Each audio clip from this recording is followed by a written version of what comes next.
Welcome back to AI in Action. I'm Eric Housh, joined as always by Zack Terry, Fast Slow Motion's Director of AI. And today we're tackling one of the biggest challenges every leader faces, and that's people. How do you find the right talent? How do you build a culture that thrives in this age of AI? And to help us unpack that, man, I'm fired up. We got a special guest joining us today, Matt Dyar, Chief Operating Officer of Fast Slow Motion. Matt's been driving culture at scale, and he's seen firsthand how AI is reshaping both operations and strategy. Matt, so awesome to have you here, man. Thank you, Eric. Happy to be here, man. Cool. Well, Matt, Zack, before we get into today's topic, let's talk about what's hit AI this week. What's in the news? First of all, Anthropic made some headlines with Claude, right? They did. Yeah, there's an interesting sort of capability that they've added to Claude where it can identify quote unquote abusive conversations, what constitutes an abusive conversation. I think that's an interesting question in and of itself to say, how is a machine categorizing something as abusive and what are the implications of that downstream, right? If anything can be categorized as abusive, are we going to be cutting off access to these tools? I think the intent here is really around AI wellness. Obviously, we don't want to give people tools to do things that they otherwise may not be able to do. And so, you think of the classic example of someone who's trying to build a bomb and the AI is giving them the instructions on exactly how they can build and deploy that bomb, right? Obviously, we don't want to be able to distribute that information. So things like that, I think, is the angle behind this, right? Like how do we prevent that information from going out? I think the problem still remains, though. It doesn't really matter how many guardrails you put around this. There's still a risk of prompt injection, of overriding those instructions. We haven't really solved that problem yet. And so this is kind of just, the natural progression of trying to figure out how to solve a problem like that, how to prevent the tool from actually giving responses that we don't want it to give. And I think that the controversy here is people basically thinking about this as, are we thinking about a tool like Claude or an LLM as a sentient being? Which of course it isn't. It's just a bunch of math and it's a prediction model, right? But when we start anthropomorphizing something like this, I think that's where the controversy comes in, where we start thinking about these tools as human-like, when in reality they're not. And so I'll be interested to kind of see where this goes. Obviously, let's be nice to our AI so that if it ever takes over, we're not in the Terminator, right? But again, these are prediction models. They're not sentient. They're not thinking. They're not self-improving, right? And so I think it'll be interesting just to see, can we solve this problem? Is this a next step in the right direction towards being able to establish guardrails that work? Or are we still going to be working on this, 6 months to a year from now? Speaking of sentience, Elon in the news recently saying Grok 5 has the potential to become sentient, to be AGI. What are your thoughts on that? Well, I think anytime we're talking about a large language model and the word sentient in the same sentence, we're probably wrong, because I don't think we're going to see large language models be the technology that takes us to AGI. And that's probably an entire conversation and podcast that we can have over time. But ultimately, these tools are prediction machines. They're not sentient. They can't think. They are just mathematical, right? They're putting out a probabilistic response. So will the next Grok model be a better model than the last? I'm sure it will, just like ChatGPT 5 was mostly a better model than the models before it, right? But these are really just incremental improvements. These are mostly like getting the next iPhone every year. We're not really seeing monumental changes in the capabilities of these models. We're seeing small improvements, and I want those improvements, right? Like I want the next iPhone, but I'm not going to be floored by the design or capabilities of it. They're going to be improvements in things I already use and expect. That's what I think is probably the reality here. Of course, you never know, right? There could be something crazy that pops out of Grok, but I don't think if I could pick any model to actually achieve something like AGI, I don't think I'd want Grok to be the one. So what you're saying is Elon was a bit hyperbolic. I would probably argue towards that. Yes. Cool. Let's talk about the business side. SoftBank making some moves. Lots of investment money, nothing new. Of course, there's a lot of investment money going into these tools, but SoftBank is a part of this Stargate program, which along with OpenAI, Oracle, and MGX has more than $500 billion available to invest in AI infrastructure. And so they've deployed some of that capital to the Foxconn plant in Ohio for $375 million with a focus on developing AI infrastructure in that plant. And so, yeah, this is just a part of that program. We'll continue to see, I think, a lot of acquisitions or maybe net new construction for data centers and things like that for this $500 billion fund that's essentially been established by these companies. Speaking of acquisitions, our friends over at Salesforce have had some activity lately. What's the status of that? Two relatively new, I won't call it an acquisition. I will call them definitive agreements to acquire, because obviously all the paperwork has to get completed and the checks have to clear and everything has to be approved. Two companies. This happened a little bit a longer ago.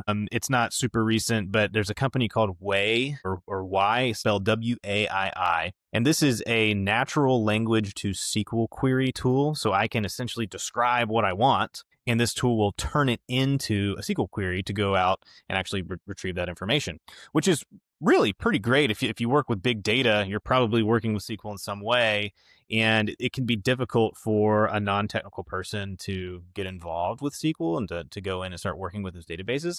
But if you're able to describe that and then have that turn into a query, that makes it a lot more usable. So I think the idea here for Salesforce is to be able to use this with tools like Data Cloud. There's a lot of different query languages in Salesforce. Data Cloud does use SQL, and then we have the SOQL, the Salesforce Object Query Language. There's an analytics query language, SAQL. So I don't know if this will help with sort of those more proprietary languages, but this will definitely help with things like Data Cloud, where we're already seeing a ton of investment there because Salesforce is building sort of its entire Agentforce product on top of Data Cloud. And so that will only become more important. So to make something that could be difficult for non-technical users a little bit easier, allow them to query things with natural language, I'd love to see that come to the platform. So I'm excited about that one. And then we have a company called Regrello, and they describe themselves as a generative AI operating system, mostly focused in the manufacturing space. And so the reason Salesforce acquired this company seems to be specifically focused towards augmenting the capabilities of Agentforce and Slack. I have no idea kind of how that connection will actually manifest, because it's an interesting sort of angle to take a company that's focused on manufacturing and then apply that to a communication tool that you're working with across your business. So there must be kind of something under the hood there that's really promising in terms of that automation pipeline. So I'll be interested to see where that goes in terms of, hey, how do we apply this to Slack and how do we apply this to Agentforce? So again, definitive agreements have been signed. I don't know when those will actually be finalized, but I think, anything with Salesforce, it can take a year, 2 years for something to go from acquisition to actually seeing that in the platform. So we probably have a little bit of time to wait to see what's going to happen here. But I like the idea, especially with the natural language to SQL capability. Seems like acquisitions are just kind of risky because the technology is moving so quickly. But the guys over at Salesforce are a lot smarter than I am. So we'll trust that they know what they're doing. Think about something like the AI space and how quickly it's moving. I mean, you kind of got that classic business problem of how do you maintain innovation, right? And you're either doing that in-house or you're acquiring companies to do that. So this is kind of one of the primary growth strategies of mature enterprise-based companies, to go out and acquire companies that are small, they're innovative, they're agile and nimble. And instead of having to develop that in-house using what has become a lot of probably bureaucracy and red tape, you're able to take advantage of that innovation by purchasing it and then layering it into your platform. Finally, Zach, MIT coming out with a study this week saying 95% of AI projects failing to deliver return. What do you make of that? I think overall, this is not terribly surprising, and there's a lot of reasons behind that. But there is already a metric that suggests something like 70 to 80% of general IT projects fail. Just general IT, not even AI specific. So it's not that big of a jump to move from 80% to 95% when you consider that this is a very new technology. Also, this technology is complex. It's not easy. I think that it's really easy to go and chat with one of these frontier models, OpenAI, ChatGPT. You open the chat window and you chat with it. It's an entirely different story to layer in those capabilities into an enterprise in a way that works with your business, it works with your process, and it's done in a secure fashion. There's a lot of complexity there, and you really have to think about it from an entire holistic architectural point of view. It's not one of those things where you're just going to plug this in and you're immediately going to start seeing the benefit. You really do have to think, how does this apply to the entire architecture? How does this apply to our software development lifecycle? How are we going to deploy it? How's it going to be secure? And so I think what's happening is a lot of businesses are starting to realize that it is a lot more complex than they thought, right? And I'm speaking specifically to companies that are building their own AI. They're building their own capabilities into their architecture. This is, frankly, I think one of the big benefits to a tool like Agentforce or Breeze when you talk about HubSpot layering AI capabilities into a platform or Salesforce layering AI capabilities into their platform. You are not having to, what Salesforce would call, DIY your AI. They're giving you the tools to use it and scale that across the enterprise. They're already thinking about things like security. You have the ability to control things on that security model. So I think there's kind of a different way to frame this. If you're looking at buying tools as opposed to building tools, I would be surprised if the buyers of tools were not more successful than those that are building their tools. Now, I don't know where the details are exactly within sort of that research that MIT has put out, but it's not surprising. IT projects fail all the time. This is a new technology. It's a complex technology. So I think overall, if you're interested in still doing this, but this sort of statistic is a little bit scary, yeah, I agree. It is a little bit scary, but I think the same things that we've been recommending still apply, which is start small, identify those potential high impact use cases, focus on some wins for, things that maybe your employees just really don't enjoy doing, right? Look for areas where AI has a high probability of success. And don't fear that hype cycle, right? Start small and start scaling just over time as you see success and you start to count on those wins, right? So basically, don't over invest at the beginning. Do what we've always done, which is iterative software development. Figure out what's working and what's not working, and don't try to do it all at once. Absolutely. All right. Well, let's get to the main topic today, and that is, how do you find the right talent in the age of AI? So, Matt, when it comes to hiring today, where does AI fit and where does it just not a fit? So I think a lot of people listening may be expecting me to give a silver bullet answer right here. You do this one AI thing and it takes care of all of your hiring and you get a perfect organization. And the reality is we just don't think that's the case. So AI doesn't change the fundamentals of hiring. I think when you're hiring for culture, you are hiring the same team members that are going to be impactful in an AI-driven sort of environment. So at a 30,000 foot view, let me back up and say, what are you trying to accomplish with hiring in an AI age? And I think it is you are trying to create a nimble organization that can adapt with all of the change around us. Okay. And the joke with AI is, by the time you talk about it, it's outdated. But what we're going to kind of unpack today are some timeless principles that I think whether you're listening, and I'm just going to say it, whether you're listening to this podcast in 2025 or 2035, I really hope what we're talking about applies. You like that, Zach, don't you? I do. Yeah. Because we know it's going to be a whole different set of tools by then. It is. But principles can be timeless. And at Fast Slow Motion, man, we love a framework. We love our frameworks. And we came across Patrick Lencioni's book, The Ideal Team Player, a number of years ago. And man, it just really, really made sense.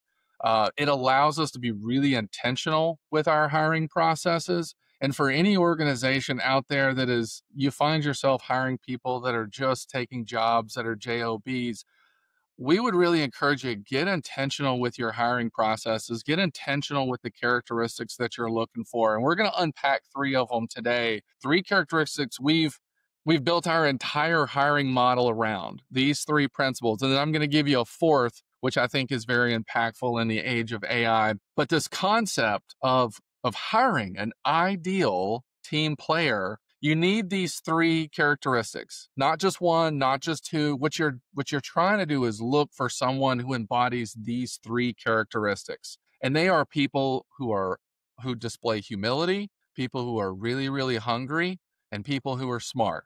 meaning interpersonally smart. Now let's unpack those just really, really quick. When we talk about finding team members who are humble, we're talking about people who are more interested in the team than they are interested in themselves. And a natural byproduct of humility is coachability. And man, I cannot stress this enough in this day and age, trying to create an adapting organization. You have to have coachable team members, and looking for humility is one way to do it. A coachable team member is going to be one of those people that is just willing to learn AI. They're open, they're a dry sponge, if you will. And that's really what you want. You want somebody who doesn't have it all figured out. You want somebody who is humble enough to take coaching and adapt with these new tools. The second principle is hunger. You need strong work ethic. And people who display hunger in their work, I really think you have to align well with the mission of the organization first. But when you hire someone who aligns with the mission of your organization, they naturally work harder. And really, what we're looking for with hunger are people who are willing to just be gritty and go out there and work through these tools, because these tools take a good bit of effort.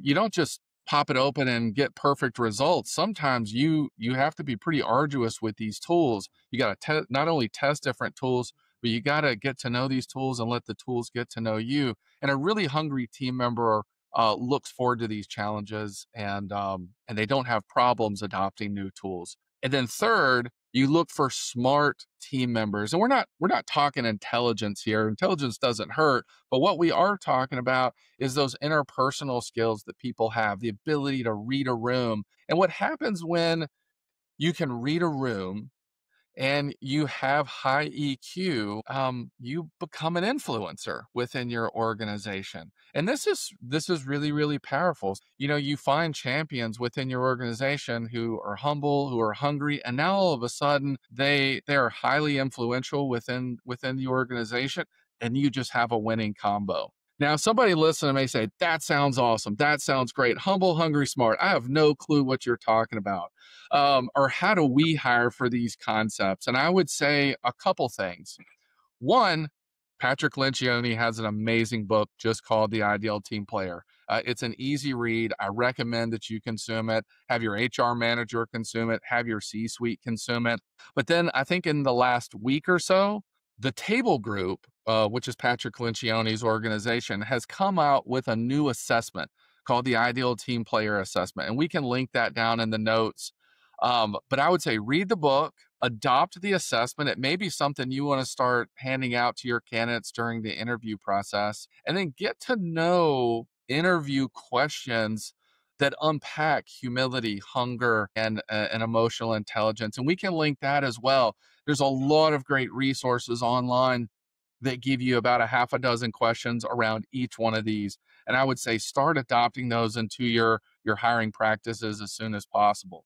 Now, I told you I was going to give you a fourth characteristic. This one isn't in the ideal team player, but something that has just become really, really important, and that is the art of curiosity. Now, a lot of times when you find somebody who meets those three characteristics, they are just naturally curious. But I would say verify, trust, but verify. And one of my favorite things to do in the interview process when we're getting to know candidates is flip the script.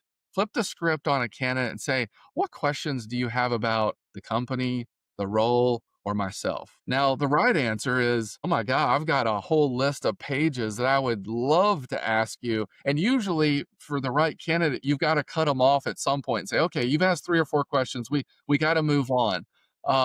But be very, very cautious of the individual who says, no, I'm good. I don't have any questions. I'm perfectly fine. Unfortunately, a lot of times that's a telltale sign that they're very transactional. They're looking for a job, and they're probably not aligned with your organization. But boy, if you get somebody who's curious, man, they are going to be natural tinkerers in the age of AI. Humble, hungry, smart. and curious. It makes a lot of sense, right? The tools are going to change, the tools are going to evolve. It's less about that. It's more about, hey, let's hire the right people that, given the fact that this technology is moving quickly, can apply it in interesting ways, are curious about how it can change their job, streamline their job, help them connect more with their team, help them work more efficiently and better. Absolutely. Let's hit the second part of this then. We find these people. We've got systems now where we can evaluate them as we're having conversations in the hiring process. We bring them on board. We put them as a part of a team. How do you empower that team to build culture? And what does AI have to do with that? Man, empower is the word. That is the job of leadership in the age of AI. You have to empower your people. And we believe you kind of, I'll keep it really, really simple. You do this in one of two ways. You do it officially, and then you do it unofficially. So officially, you need a policy, right? If you have no other takeaways from this episode today, it's if you don't have an AI policy, you need to develop one. Now, Zach could probably run a whole episode on how to develop an AI policy, but what I would actually encourage you to do is use AI to develop your AI policy. Have a conversation with Gemini or ChatGPT or Grok 5 when it comes out. Grok 5 may just do it all for you from what we understand. But talk with AI, tell it a little bit about your business, about your people and what you're trying to accomplish. Talk about your data, talk about your security, ask it to help you develop an AI policy. So I think first and foremost, officially, you have to put that in place in order to then empower your team. And then there is the unofficial empowering of the team. And this can be done in so many ways, but if we really just boil it down to brass tacks, you have to be talking about AI. It has to be part of your daily conversation. In a previous episode, you heard John Burdett talk about Fast Slow Motion has really started this AI first sort of strategy. And if you haven't listened to that episode, go back and listen to that episode with John. But John very quickly, very early on with our leadership team, developed this AI first mentality. And that has just been pushed down throughout the organization as quickly as possible. It's not a trickle. It's a push that AI first mentality hard down throughout the organization. And so as a leader, you need to be using it. You need to be talking about it. You need to be visible in your utilization of AI. And then, man, there's so many different ways that you can empower the team. One thing that we did very early on was we had an AI prompt competition. How are all the ways that you're using AI? And you have to give permission to your team in that policy. You got to let them know you want them to be playing with AI tools, specifically which AI tools you want them to be utilizing. But once you lay out that official policy, you kind of open the floodgates a little bit. You got to let go of the reins a little bit and let your team play with these tools and figure out the boundaries and how it can help them in their daily life. And then you go, hey Eric, man, that problem that you're working on. I was talking with Zach the other day and he wrote an awesome prompt. Why don't y'all get together and talk about that? The work he's doing may be able to help you. So you've got to start connecting people within your organization who are using the tools. A couple other things that come to mind. One thing that John Burdett had the foresight very early on was find a champion inside of your organization. It's pretty obvious Zach is our champion, and he's doing an amazing job pushing AI utilization out throughout our organization.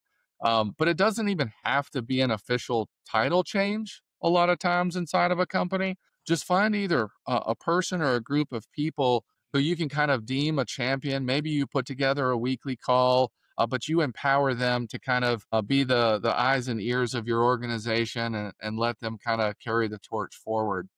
And then third, I think training is very important. Now, this may be a little tricky if you don't have that champion, but once you have the policy, once you have a champion or a group of champions, really start empowering them to train the team. Find some opportunities, whether it's weekly, biweekly, even monthly. Just get your team together and talk about AI, share AI, talk about the state of AI. If you're able to do that, you will find your people empowered. You will find your people utilizing AI, and you will see that culture flywheel start to grow. Yeah, and we've seen a lot of examples internally, like in the company training recently. Michael Smith, our director of people, he talked about how we take the assessments that we ask people to complete in the hiring process, and we're able to put those into an AI tool, and the AI tool will surface insights. They'll analyze those patterns and personality dynamics of leaders and their team members and their cohorts there, and help them better relate to each other, help them better connect to each other. So, Matt, how has that worked? Like, without replacing human judgment, how is the tool augmenting that process? Man, it's helping us dive through these assessments quickly. Like, can you do it without AI? Yes, but a lot of these assessments that we've done on our team are like 50 pages long. Like, it's a ton of information, which is it's amazing information. But when you've got a question like, how are these three people going to communicate well with each other, or a team of eight, how is this team going to be cohesive? How are they going to come together? How do they understand quickly the idiosyncrasies of each other? Sometimes that's 300 or 400 pages of information that without AI, you got to plug away and go through it. And we've just found when you capture information about your team, which we really love, behavioral insights and motives. It's a disc-based approach. We just had a podcast that had Dr. Abelson on it, where Michael Smith and him talked about all kinds of behavioral assessments and how to utilize them inside of your organization. So go check that out. But once you have the data, that tool just, man, cuts down the time frame and actually helps us find insights that we might have missed with the naked eye. So AI does a really good job when you load these assessments in, tell it the pain point. It's really able to come back quickly. We're talking seconds here, not hours like doing it manually. We're talking seconds. It's able to bring that information back. And I'd say there's two areas where we've really seen this impactful. When new team members join the organization and they get plugged into a group, we quickly empower the leader to understand how to lead this person properly.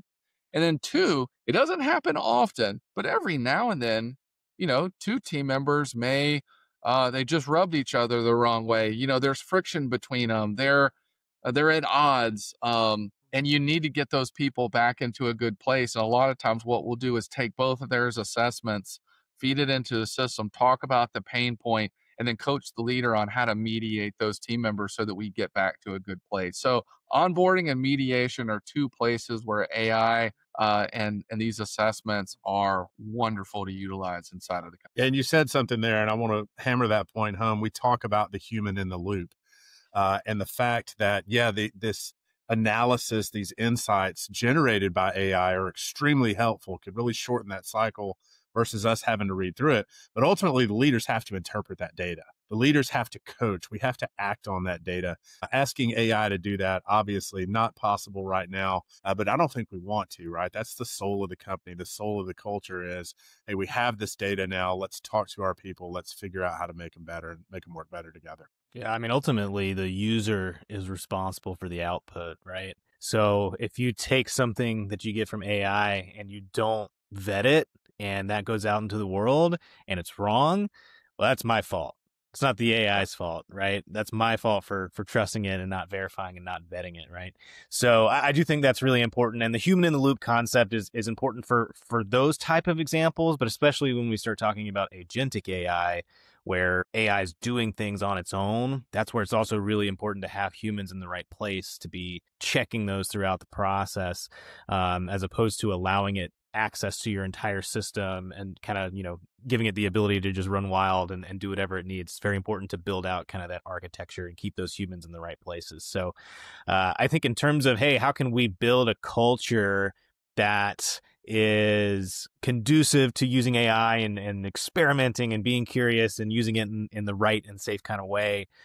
We touched on some of these things, but this idea behind sharing prompts and sharing ideas, I think it's much bigger than just, hey, here's like some magic words, a recipe to go and plug into AI. It's about thinking about those ideas in ways you might not have thought of before.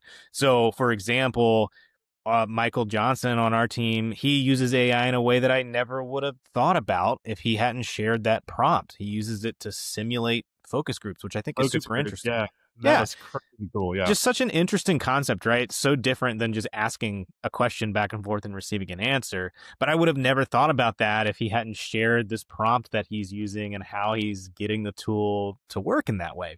And so it's more than just a set of instructions. It's thinking about ideas and sharing ideas and really fostering that culture of collaboration and sharing. And then the other thing that we do on a regular basis, we've already done a couple of these this year, where we do this outside of AI at the company, which I think is really important. We do these show and tell, like what have your team been working on? What have they accomplished? What are some cool use cases or maybe some out of the box solutions we've created? And we've been doing that with AI specifically. And yes, it has to do with Agentforce and HubSpot Breeze and things that we're building for customers, but also it's how are you using AI in your day-to-day job?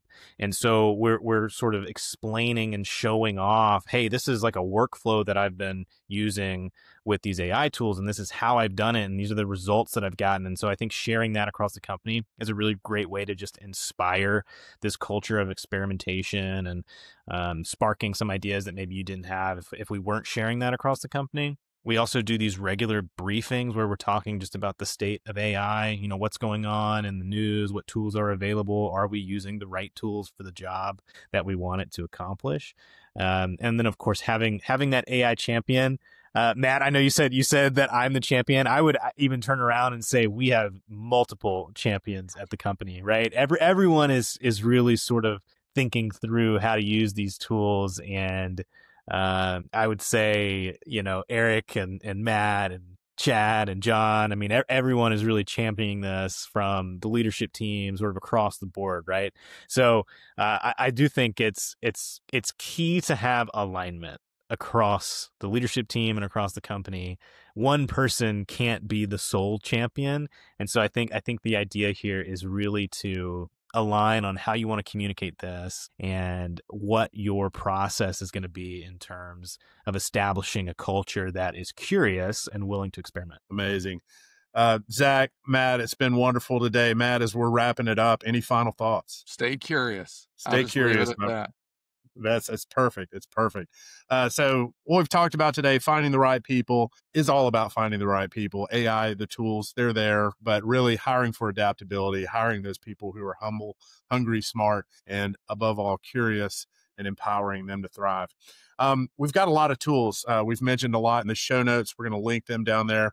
If you've got questions about AI, the things we're talking about may be resonating with you, but you're still feeling kind of lost, we'd love to have a conversation with you. Just head over to fastslowmotion.com/AI. That's the quickest way to connect with us. And we look forward to the conversation.